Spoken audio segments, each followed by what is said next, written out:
12వ అధ్యాయం 14వ వచనం కూడా చూద్దాం ఒకసారి. 12వ అధ్యాయం 14వ వచనం కూడా చూద్దాం. అతనికి 40 మంది కుమారులు 30 మంది మనుములుండరి, వారు 70 గాడిద పిల్లలను ఎక్కువారు. అతని 8 ఏళ్ళు ఇజ్రాయిలుకు అధిపతిగా నుండెను. సిరాతోనీయుడైన ఇల్లేము కుమారుడు అబ్దోను చనిపోయి ఎఫ్రాయిము దేశమందలి అమాలేకీల మన్యములోనున్న సిరాతోనులో పాతి పెట్టబడిన. ఎందుకంటే అబ్దోను కుమారులు ఎంతమంది? 40 మంది. మనవలు ఎంతమంది ఉన్నారు? 30 మంది మనవలు. వీళ్ళు 40 మంది 30 మంది కలిపి వీళ్ళు 70 గాడిదలను ఎక్కి ఊళ్ళంట గాడిదలాగా తిరుగుతున్నారు. కానీ వీళ్ళు ఏ రకమైనటువంటి న్యాయ వ్యవస్థని రక్షించినట్లుగా బైబిల్ గ్రంథం ఇక్కడ తెలియజేయట్లేదు. ఎందుకంటే వీళ్ళు చేసేటువంటి మారణ హోమాలు, వీళ్ళు చేసేటువంటి తిరిగేటువంటి రాజకీయ వ్యవస్థ కూడా అలాగే ఉంది. ఎందుకంటే రాజకీయ వ్యవస్థ కూడా అధికారంలోకి వచ్చినటువంటి నాయకులు కూడా అలాంటి మార్గాలలోనే సంచరించి వాళ్ళు కూడా సరైనటువంటి మార్గంలోకి వెళ్ళేటువంటి వాళ్ళలాగా మనకి కనపడతలేదు. చూడండి ప్రియమైనటువంటి సహోదరులారా, బైబిల్ అదే తెలియజేస్తూ ఉంది. చూడండి, బైబిల్ తెలియజేసినటువంటిది మనం తెలుసుకోకుండా మనము కూడా సేవకులమని పేరు చెప్పుకుని మనం కూడా మన జీవితాలని అర్థవంతంగా నడిపినట్లయితే, అర్థము లేనటువంటి జీవితాలుగా నడిపినట్లయితే వ్యవస్థే కనుమరుగైపోతుంది. చాలా సందర్భాలలో చూసినట్లయితే బైబిల్ గ్రంథం ప్రకారంగా చూసినట్లయితే 5వ అధ్యాయం 20వ వచనంలో కనపడతా ఉంది. చూడండి, దెబోరా ఎలుగెత్తి 20వ వచనం చూసుకుందాం మనం ఒకసారి. నక్షత్రములు ఆకాశము నుండి యుద్ధము చేసెను, నక్షత్రములు తమ మార్గములలో నుండి సిసేరాతో యుద్ధము చేసెను. చూడండి, ఇక్కడ సిసేరాతో యుద్ధము చేసెను, నక్షత్రములు ఆకాశము నుండి యుద్ధము చేసెను, నక్షత్రములు తమ మార్గములో నుండి సిసేరాతో యుద్ధము చేసినని చెప్పి మరి ఇక్కడ తెలియబడతా ఉంది. ఎందుకంటే నక్షత్రములు యుద్ధము చేయటం అంటే అక్కడ మన మీద నక్షత్రాలు యుద్ధము చేసేటువంటి నక్షత్రాలు. ఎందుకంటే మన ఆచార ధర్మాలు ఉన్నాయి. ఎందుకంటే మనం అది కాదు ఇక్కడ. ఎందుకంటే దేవుడు చేసినటువంటి గొప్ప మేలుకి ఇక్కడ మరి దెబోరా ఇక్కడ ఎలుగెత్తి ఇక్కడ నక్షత్రాలు, ఎందుకంటే మేము కాదు చేసినటువంటి యుద్ధము, ఎందుకంటే దేవుడే మాకు కావలసినటువంటి సహాయం చేశాడని చెప్పి ఇక్కడ తెలియజేస్తాం. 4వ అధ్యాయము 6-7 వచనాలు కూడా ఒకసారి చూసుకుందాం. వెనక్కి 4వ అధ్యాయము 6-7 వచనాలు కూడా చూసుకుందాం మనం ఒకసారి. ఆమె నప్తాలి కేదేశులో నుండి అబీనోయము కుమారుడైన బారాకును పిలవనంపించి అతనితో ఇట్లనెను, నీవు వెళ్ళి నప్తాలీలలోను జెబూలీయులలోను 10,000 మందిని మనుషులను తాబోరు కొండకు రప్పించుము. చూడండి, ఇక్కడ ఈ వాక్యం బట్టి చూసినట్లయితే వీళ్ళు అక్కడ నుంచి ఈ తాబోరు కొండకు వచ్చారు. కానీ తాబోరు కొండలో చేసినటువంటి యుద్ధం అంతా కూడా వాళ్ళు కాదు, మేము నమ్మినటువంటి రక్షణ దేవుడు, నిజమైనటువంటి రక్షణకర్త అయినటువంటి దేవుడు చేసినట్టు యుద్ధం అని చెప్పి ఇక్కడ బైబిల్ గ్రంథం ద్వారా ఇక్కడ తెలియబడతా ఉన్నది.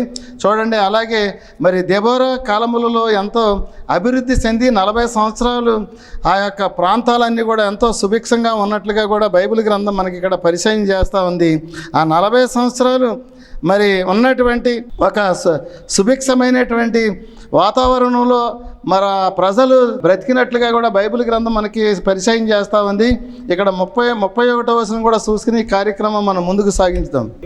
యెహోవా నీ శత్రువులందరూ అలాగుననే నశించెదరు, ఆయనను ప్రేమించువారు బలముతో ఉదయించు సూర్యుని వలె నుందురు అని పాడిరి.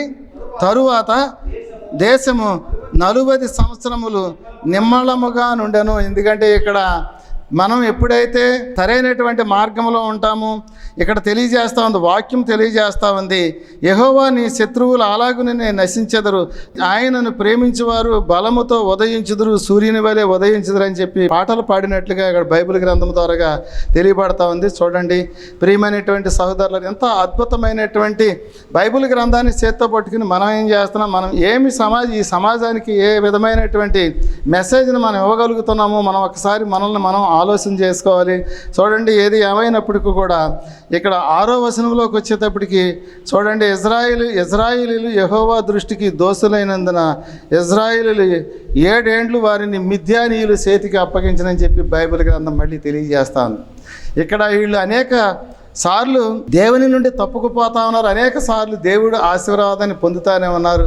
అలాంటప్పుడు కూడా వీళ్ళు బుద్ధి తెచ్చుకోకుండా మళ్ళీ వీళ్ళు యెహోవా దృష్టికి దోషులైనట్లుగా బైబిల్ గ్రంథం మనకి ఇక్కడ ఈ వాక్యం ద్వారాగా తెలియజేస్తూ ఉంది. 7 ఏళ్ళు మిద్యానీయులకు అప్పచెప్పినట్లుగా బైబిల్ గ్రంథం తెలియజేస్తూ ఉంది. ఈ మిద్యానీయులు జాతికి వీళ్ళకి సరైనటువంటి సక్రమైనటువంటి సత్సంబంధాలు కలిగినటువంటి వాళ్ళు కాదు వీళ్ళు ఎందుకంటే ఎప్పుడు కూడా బద్ధ శత్రువులలాగా ఉండేటువంటి వాళ్ళు, వాళ్ళని వీళ్ళకి సరైనటువంటి సాంగత్యము లేదు, వీళ్ళ లేదు. అలాంటి మిద్యానీయుల చేతికి అప్పచెప్పినట్లుగా మళ్ళీ బైబిల్ గ్రంథంలో మనం చూసుకుందాం. ఇంకొక మరి వ్యక్తిని మనం ఎత్తుక్కోవాలి ఇప్పుడు, ఎందుకంటే ఆ వ్యక్తి ద్వారాగా ఈ సమాజానికి ఏం మనం సమాధానం చెప్పాలి, ఈ సమాజానికి కావలసినటువంటి మెసేజ్ ఏమివ్వగలను ఇక్కడ బైబిల్ గ్రంథము తెలియజేస్తూ ఉంది. చూడండి, ఇక్కడ కిందకి చదువుకుందాం. మిద్యానీయులు చేయి ఇజ్రాయేలు మీద హెచ్చాయను గనుక వారు మిద్యానీయుల ఎదుట నిలవలేక కొండలలోనున్న వాగులను, గృహలను, దుర్గములను సిద్ధపరుచుకొనిరి. ఇక్కడ చూడండి, ఇప్పుడు వరకు కూడా ఆ సిసెరా అనేటువంటి వ్యక్తి వీళ్ళని బాధలు పెట్టాడు. కానీ ఇక్కడ ఉన్నటువంటి మిద్యానీయులు, ఈ అమాలేకీలు అనేటువంటి వాళ్ళు, మిద్యానీయులు అనేటువంటి వాళ్ళు ఇజ్రాయేలుని పెట్టేటువంటి బాధలు మనం చూసినట్లయితే ఇది వర్ణనాతీతం అని చెప్పి బైబిల్ గ్రంథం ద్వారా మనం చూడవచ్చు. వీళ్ళు పెట్టినటువంటి బాధలకి వీళ్ళు గృహాలు ఇడిసి పారిపోయి మరి కొండలలోను, బండ సందులలోను, వాగులలోను, గృహాలలోను, దుర్గములలోను ఏర్పాటు చేసుకున్నట్లుగా ఇక్కడ మనం చూస్తూ ఉన్నాం, వాక్యం ద్వారాగా చూస్తూ ఉన్నాం. చూడండి, మనం ఎప్పుడైతే సాతాను శరాగతాలోకి వెళ్ళి సాతాను యొక్క ప్రణాళికలో పాలుభాగస్థులమయ్యామో మన జీవితం ఎంతో దుర్భరంగా ఉంటుందని చెప్పి ఇక్కడ బైబిల్ గ్రంథము తెలియజేస్తూ ఉంది. చూడండి, ఇక్కడ వాళ్ళు చేసేటువంటి పనికి ఇక్కడ ఏం జరిగిందని మనం చూసుకున్నట్లయితే వీళ్ళకి గృహాలు కోల్పోయారు, గూడులు కోల్పోయారు, నీడను కోల్పోయారు, దేవుని ఆశీర్వాదాన్ని కోల్పోయినట్లుగా మనం చూస్తూ ఉన్నాం. చివరికి శత్రు సమూహం చేసేటువంటి ఇక్కడ మారణ హోమం కూడా మనకి 3వ వచనం ద్వారా మనకు తెలియబడతా ఉంది. ఇజ్రాయేలీలు విత్తనములు విత్తిన తరువాత మిద్యానీయులను, అమాలేకీలను, తూర్పు నుండి వారును తన పశువులను, గుడారములను తీసుకొని మిడతల దండంత విస్తారముగా వారి మీదకి వచ్చి వారి ఎదుట దిగి గాజాకు పోవునంత దూరము భూమి పంటను పాడు చేసి గొర్రెని కానీ, ఎద్దును కానీ, గాడిదని కానీ, జీవసాధనమైన మరి దేనినైనా ఇజ్రాయేలీలకు ఉండనీయలేదు. ఎందుకంటే జీవసాధనమైన దేనిని కూడా ఉండనివ్వకుండా పాడు చేస్తూ ఉన్నారు. చూడండి, శత్రువుల యొక్క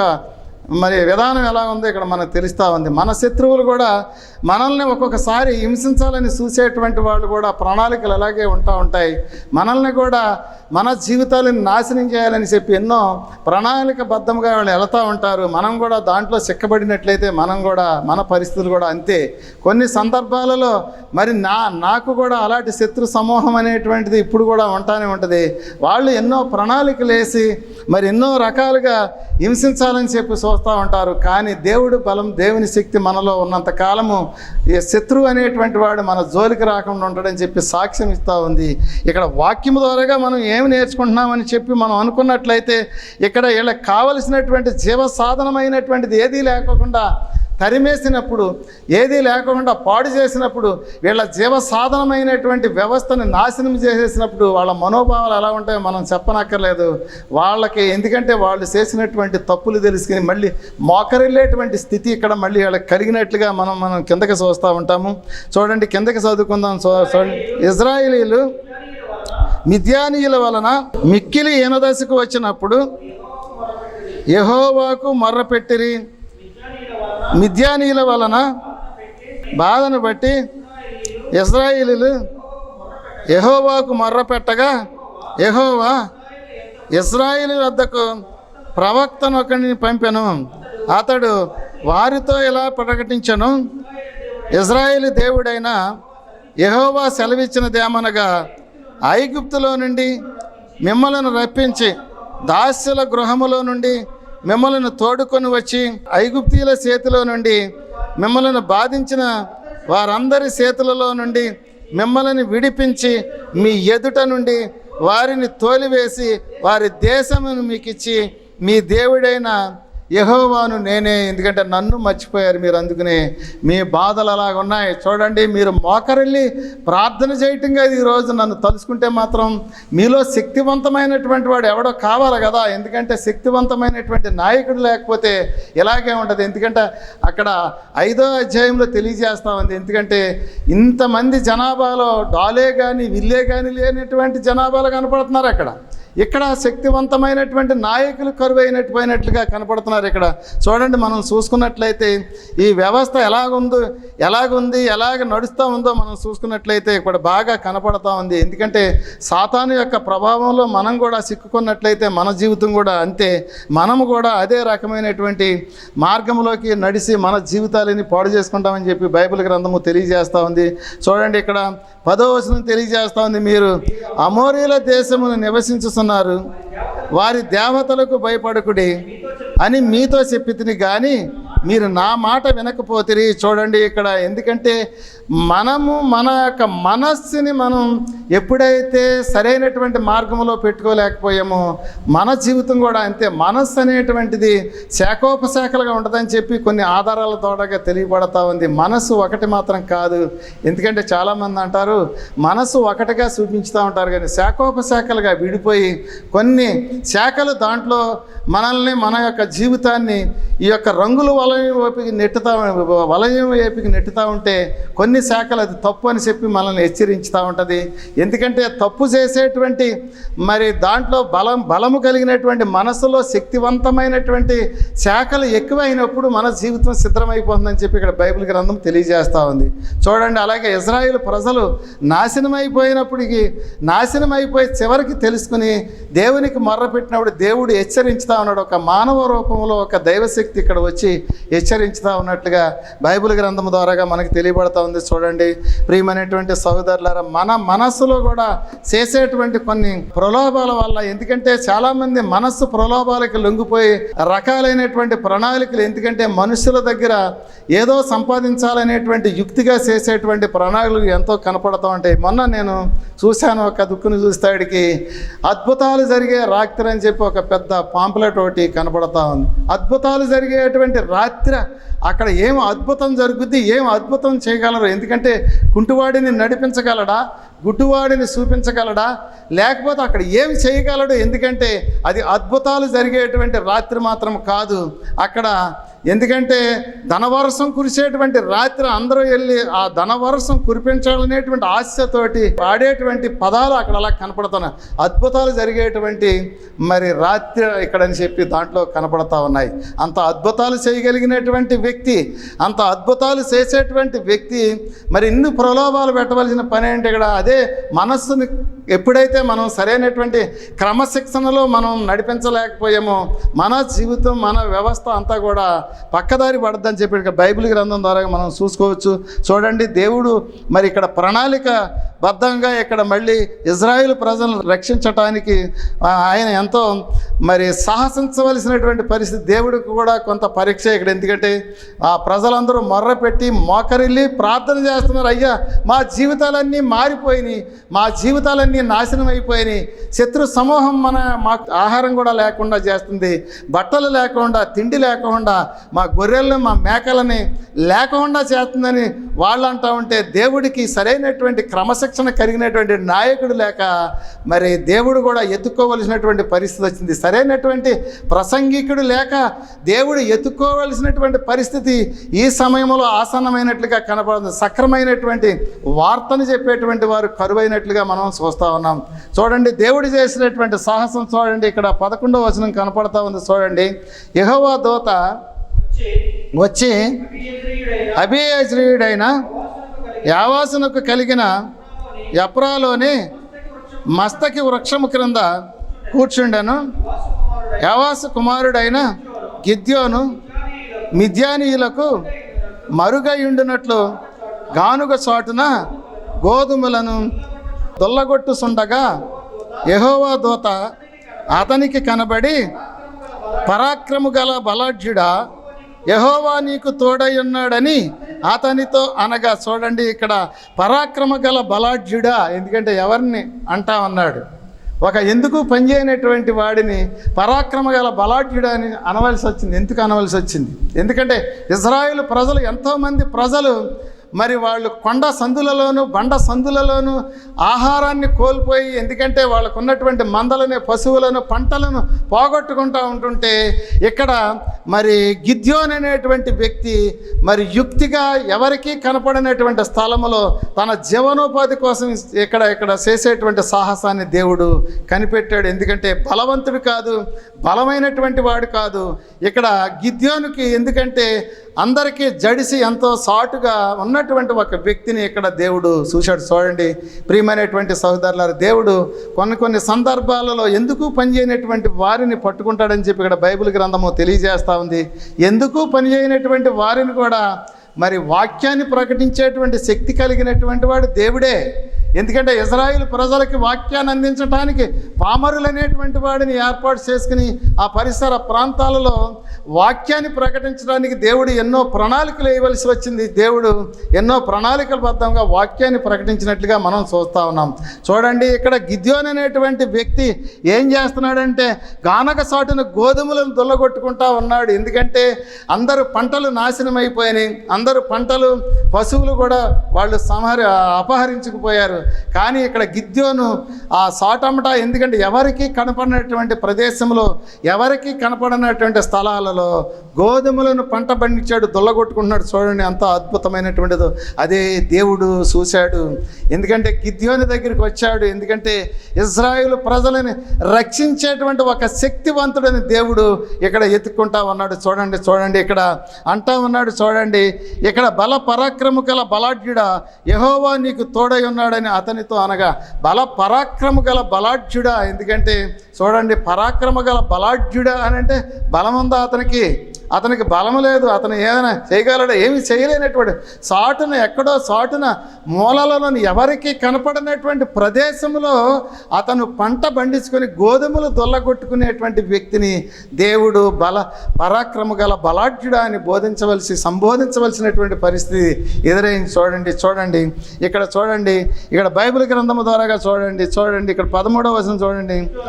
గిద్యోను, చిత్తము నా ఏలినవాడా, యెహోవా మాకు తోడయ్యుండిన ఎడల ఇదంతయు మాకెలా సంభవించను?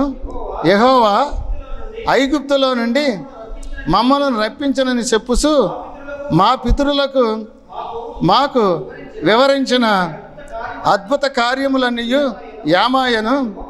యెహోవా మమ్మలను ఇడిసిపెట్టి మిద్యానీయుల చేతికి మమ్మను అప్పగించనని అతనితో చెప్పాను. ఎందుకంటే అద్భుత కార్యములు మీరు చేసినటువంటి కార్యములు ఎంతో గొప్పవి.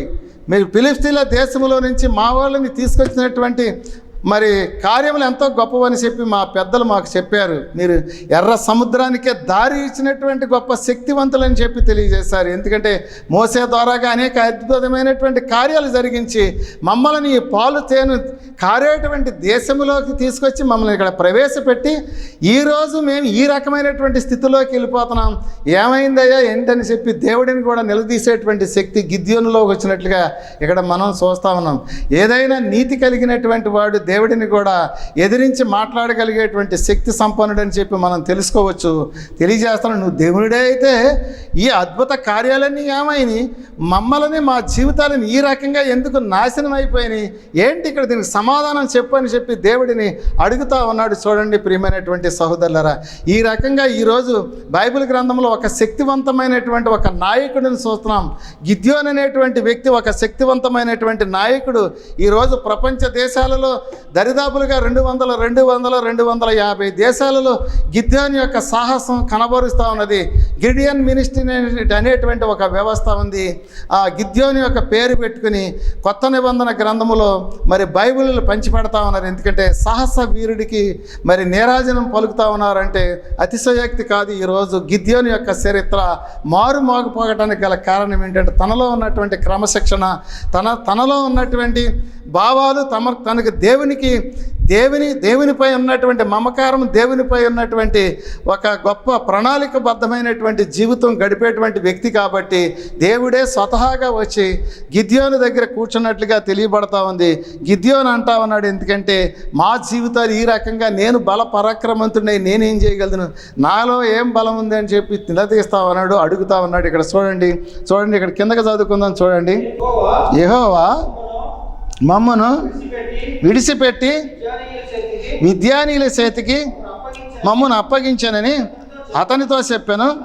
అంతటా యెహోవా అతని తట్టు తిరిగి బలము తెచ్చుకొని వెళ్ళి మిద్యానీయుల చేతిలో నుండి ఇశ్రాయేలును రక్షింపుము, నిన్ను పంపువాడును నేనే అని చెప్పగా, ఎందుకంటే నీవు బలము తెచ్చుకో, ఎందుకంటే ఇప్పుడు వరకు బలహీనమైనటువంటి వాడివే, కానీ బలము తెచ్చుకో, మిద్యానీయుల చేతిలో నుంచి నీ జనాంగాన్ని, నీ జాతిని రక్షించుకునేటువంటి శక్తి, ఎందుకంటే నేను దేవుడను, నేను పంపించేటువంటి వ్యక్తిని, నేను పంపించుతా ఉన్నాను, నీకు శక్తిని ఇస్తాను. చూడండి, ఇప్పుడు వరకు నువ్వు శక్తిహీనుడివే, కానీ ఇక్కడి నుంచి బలవంతుడైనటువంటి ఒక నాయకుడిగా ఎదిగేటువంటి ఒక అవకాశం నీకు ఇస్తున్నాను. ఒకసారి నిన్ను నీవు ఆలోచన చేసుకో, దేవుడు మనకి ఇస్తాడు. ఎందుకంటే అవకాశం ఇచ్చినప్పుడు సద్వినియోగం చేసుకోకపోతే మన యొక్క జీవితం అంతా నిరుత్సాహంతో గడపవలసి ఉంటుంది. మనం అవకాశం ఇచ్చినప్పుడు సద్వినియోగం చేసి దేవుని వైపుకి తిరిగేటువంటి వారముగా ఉండాలని చెప్పి ఇక్కడ బైబిల్ గ్రంథము తెలియజేస్తూ ఉంది. చూడండి ఇక్కడ కిందకి చదువుకొని ముందుకు సాగిస్తా. చూడండి, అతడు చిత్తము నా ఏలినవాడా, దేని సహాయము చేత నేను ఇశ్రాయేలును రక్షింపగలను, నా కుటుంబము మనష్షే గోత్రములో ఎన్నిక లేనిదే, నా పితరుల కుటుంబములో కనిష్ఠుడనై ఉన్నానని అతనితో చెప్పాను. అందుకు యెహోవా అయిననేమి, నేను నీకు తోడయుందును కనుక ఒకే ఒక మనిషిని హతము చేసినట్లు మిద్యానీయులను నీవు హతము చేయదువని సెలవిచ్చాను. చూడండి, ఎందుకంటే మిద్యానీయులు జనం ఎంతమంది ఉంటే ఏమి, ఎందుకంటే నీవు ఒకే ఒక మనుషుడను హతము చేసినట్లు నీకు నీ యొక్క జీవితానికి కావలసినటువంటి రక్షణ నేను కలగజేస్తాను. ఎందుకంటే రక్షణ కవచముగా నేను ఉంటాను. దేవుడు వాగ్దానము చేస్తే నమ్మదగినటువంటి వాడు, మనల్ని ఇడిచిపెట్టనటువంటి వాడు అని చెప్పి బైబిల్ గ్రంథము తెలియజేస్తూ ఉంది. ఇక్కడ మరి గిద్యోనులో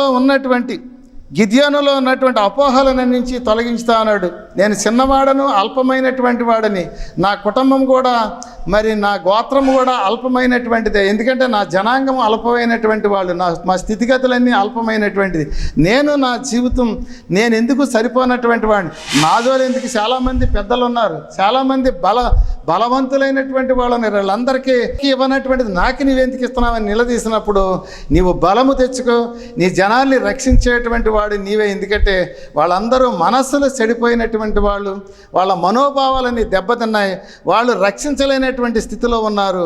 వాళ్ళ చేసేటువంటి పని ఏది కూడా సాహస వీరులు కాదు వాళ్ళు. నీవు సాహస వీరుడు అని చెప్పి దేవుడు తెలియజేస్తున్నాడు. ఒక మనుషులను సంహరించినట్లు అనేక మంది జనాలని సంహరించేటువంటి ఒక వ్యవస్థ నీకు ఇస్తానని చెప్పి తెలియబడతా ఉంది. 7వ అధ్యాయం 12వ వచనం చూద్దాం. ఎంత జనాంగాన్ని సంహరించవలసినటువంటి పని ఉందో ఇక్కడ మనకి. 12వ వచనం, మిద్యానీయులను అమాలేకీయులను తూర్పువారును లెక్కకు మిడతల వలె ఆ మైదానంలో పడి ఉండిరి, వారి ఒంటెలు సముద్ర తీరమందున్న ఇసుక రేణువుల వలె లెక్కలేనివై ఉండెను. గిద్యోను వచ్చినప్పుడు చూడండి, ఒక్కడు తాను ఇక్కడ చూడండి బైబిల్ గ్రంథము ద్వారా ఇక్కడ మనం చూసినట్లయితే 12వ వచనములో వారి ఒంటెలు సముద్ర తీరమందున్న ఇసుక రేణువుల వలె లెక్కలేనివై ఉండెను. చూడండి, ఇక్కడ వీళ్ళు ఆ మైదానములో ఉన్నటువంటి మిడతల దండులాగా ఉన్నట్లుగా ఇక్కడ మనకు కనబడుతూ ఉంది. గిద్యోను ఎదర ఉన్నటువంటి సాహసం ఎలాంటిది అని అంటే, గిద్యోను ఎందుకు చదువుతున్నాడంటే అక్కడ మిద్యానీయులు అమాలేకీయులు తూర్పు దేశం వారు ఉన్నటువంటి వ్యవస్థ ఎలాంటిది అని అంటే వాళ్ళు మిడతల దండులాగా ఉన్నారు. వాళ్ళ ఏనుగులు వాళ్ళ ఒంటెలు చూడండి, ఎందుకంటే ఇసుక రేణువులు అంత విస్తారముగా ఉన్నట్లుగా బైబిల్ గ్రంథం మనకి సాక్ష్యం ఇస్తూ ఉంది. అలాంటి జనాంగం మీదకి నన్ను పంపుతానంటే ఏంటా బాబు, ఎందుకంటే నేను నా యొక్క జీవితం అంతా అల్పమైనటువంటి వాడిని, ఈ సాటమట ఈ యొక్క గానగ సాటుని గోధుమలు తొలగొట్టుకున్న బతుకు నన్ను బ్రతకని అన్నప్పుడు దేవుడు అన్నాడు, బలము తెచ్చుకో, నువ్వు నడిస్తే ఈ వ్యవస్థ అంతా నీ చేతిలో పెడతానని చెప్పి తెలియజేస్తా ఉన్నట్టు చూడండి. ఇక్కడ ఎంతో అద్భుతంగా మనకు కనపడతా ఉంటుంది. ముందుకు నడిచినట్లయితే గిద్యోను చేసినటువంటి సాహసాలు ఎన్నో మనకి కనపడతా ఉంటాయి. చూడండి ఇక్కడ 19వ వచనం చూసుకుని ముందుకు సాగుదాం. 19వ వచనం చూసుకుందాం. అప్పుడు గిద్యోను లోపలికి పోయి ఒక మేకపిల్లను ఒక తూమిడి పిండితో పొంగని భక్ష్యములను సిద్ధపరిచి మాంసమును గంపలో ఉంచి అది వండిన నీళ్లను కొండలో పోసి ఆయన కొరకు మస్తకి వృక్షము కింద దానిని తీసుకొని వచ్చి దగ్గరగా ఉంచెను. దేవుని దూత ఆ మాంసమును పొంగని భక్ష్యమును పట్టుకొని రాతి మీద పట్టి నీళ్లు పోయమని అతనితో చెప్పాను. చూడండి ఇక్కడ ఎప్పుడైతే దేవుడని తెలుసుకున్నాడు అప్పటి వరకు సామాన్యమైనటువంటి ఒక మనుషుని వలె అక్కడ మాట్లాడినట్లుగా మనం చూస్తూ ఉంటాం. ఎప్పుడైతే ఒక దేవుడని తెలుసుకున్నాడో ఆ దేవుడని తెలుసుకున్న మరుక్షణమే దేవుడని రూఢి చేసుకోవటానికి ఆ నిబంధన ప్రకారంగా అతను దేవుడని తెలుసుకోవటానికి కొన్ని మాటలు ఇక్కడ మాట్లాడినట్లుగా బైబిల్ గ్రంథం తెలియజేస్తూ ఉంది. నీవే నిజమైనటువంటి దేవుడు అయితే నీకు కావలసినటువంటిది నేను పెడతాను ఇక్కడ, ఎందుకంటే నీకు నేను నైవేద్యం పెడతానని చెప్పి తెలియజేస్తా ఉన్నాడు. ఆ రోజుల్లో జరిగేటువంటి వ్యవస్థ ఈ ప్రకారంగా చూసినట్లయితే అక్కడ మరి గిద్యోను పెట్టినటువంటి అర్పణ కూడా ఇక్కడ దేవుడు అంగీకరించినట్టుగా 21వ వచనంలో కనపడతా ఉంది. చూడండి, అతడు అలాగూ చేయగా యెహోవా దూత తన చేతనున్న కర్రని సాసి దాని కొనతో ఆ మాంసము ఆ పొంగని భక్ష్యమును ముట్టినప్పుడు అగ్ని ఆ రాతి నుండి వెడలి ఆ మాంసమును పొంగని భక్ష్యములను కాల్చివేసెను. అంతటా యెహోవా దూత అతనికి అదృశ్యుడైనని చెప్పి ఇక్కడ బైబిల్ గ్రంథం తెలియజేస్తూ ఉంది. దేవుడు ఏది ఏమైనప్పుడు కూడా దేవుడు గొప్ప అవకాశం ఇచ్చాడు. దేవుడు అక్కడ గిద్యోనిని బలపరిచాడు. గిద్యోనికి కావాల్సింది ప్రతిదీ కూడా సిద్ధపాటు చేసినట్లుగా బైబిల్ గ్రంథం తెలియజేస్తూ ఉంది. ముందు మనం గిద్యోని యొక్క సాహసాన్ని, గిద్యోని యొక్క చేసినటువంటి మరి సాహసానికి ప్రతిఫలం ఏమి దొరికిందో అక్కడ మనకి కనపడతా ఉంటుంది. అలాగే ఇక్కడ ఈ యొక్క 23వ వచనం చదువుకుని కార్యక్రమం మనం ముగించుకుందాం. 23వ వచనం చదువుకుందాం. అప్పుడు యెహోవా నీకు సమాధానము భయపడకము, నీవు సావవని అతనితో సెలవిచ్చెను. అక్కడ గిద్యోను యెహోవా నామమున బలిపీఠము కట్టించి దానికి యెహోవా సమాధానకర్త అని పేరు పెట్టెను. నేటి వరకు అబీయెజ్రీయేలు యొప్రాలోనున్నది. ఇక్కడ బైబిల్ గ్రంథము ద్వారాగా చూసినట్లయితే 22వ వచనంలో గిద్యోను దేవుడని తెలుసుకున్నప్పుడు ఇక దేవుడిని చూశాను, నేను చనిపోయినా పర్వాలేదని చెప్పి ఆహాహా ఓహోహో అని చెప్పి అంటా ఉన్నాడు. అలాగే కొత్త నిబంధన గ్రంథములో యేసు ప్రభువుని చూసినప్పుడు మరి అక్కడ కూడా నేను చనిపోతే బాగుండని ఒక వ్యక్తి అంటా ఉంటుంది. అది కూడా మనం చూస్తూ ఉన్నాం. అలా ఇక్కడ మరి దేవుడు అంటా ఉన్నాడు, నీకు సమాధానం కలుగు, నీవు భయపడకము, నీవు సావవని అతనితో చెప్పి అతనికి గొప్ప శక్తిని ఇచ్చినట్లుగా బైబిల్ గ్రంథం తెలియజేస్తామంది. ప్రార్థన చేసుకుందాం. పరిశుద్ధుడా, ఆశ్చర్యకరుడా, పరమ తండ్రి, మీ ఘననామానికి వందనాలు చెల్లించుకొని ప్రార్థన చేస్తున్నాం. ప్రతిఫలం దయచేయండి. ఇప్పుడు వరకు కొన్ని మాటలు మాట్లాడుకున్నాం. ఇదిగో తండ్రి, మాటలు మరి తెలియబడటానికి రక్షణ మార్గం టీవీ ద్వారాగా అనేక మంది ప్రజలకు తెలియబడటానికి అవకాశం దయచేయండి బాబు. ఇదిగో సాహసించి మీ బిడ్డలు కూడా ఎంతో వ్యయ ప్రయోసాలకు వచ్చి మరి ఇలాంటి కార్యక్రమాలు ముందుకు సాగిస్తున్నారు. వారి కుటుంబాన్ని కూడా దీవించి ఆశీర్వదించి అలాగే మాట్లాడినటువంటి నన్ను కూడా ఒకసారి గుర్తు చేసుకుని, నేను పామరుడని పండితుడిని కాదు, అయినా కొద్దిసేపు మాట్లాడటానికి మీరు అవకాశం ఇచ్చారు. మరి మాట్లాడినటువంటి మాటలలో ఏమైనా మరి తప్పులు ఉన్నట్లయితే క్షమించి మళ్ళీ వచ్చే వారం మళ్ళీ కూడా ఈ కార్యక్రమం ముందుకు సాగించడానికి అవకాశం దయచేయమని చెప్పి మీ శ్రేష్టమైనటువంటి ప్రభు యేసు పరిశుద్ధ నామములో వేడుకుంటున్నాను పరమ తండ్రి. ఆమేన్.